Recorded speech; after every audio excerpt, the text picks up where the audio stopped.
Hivi ndio vitu ambavyo hauvijui vinakufanya mwanamke unapata changamoto ya uchafu sehemu zako za siri pamoja na harufu. Jambo la kwanza ni kukaa na nywele sehemu za siri kwa muda mrefu sana bila kunyoa. Kuna wanawake wanakuta wanakaa muda mrefu sana wanashindwa kusafisha sehemu zao za siri. Lakini jambo la pili, unatumia pedi moja siku nzima. Ni moja ya sababu kubwa sana ambayo inapelekea wewe unapata harufu. Lakini jambo la tatu ni kujipulizia vitu vikali sehemu za siri. Maanisha kwamba kupaka sabuni sehemu za siri, kutumia perfume sehemu za siri.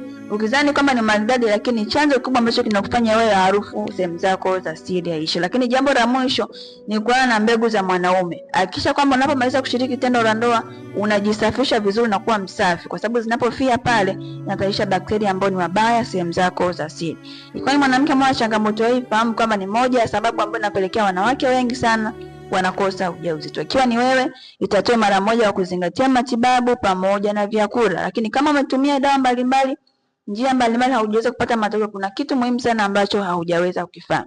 Ikiwa ni wewe, nitafute nikupe ushauri pamoja na program.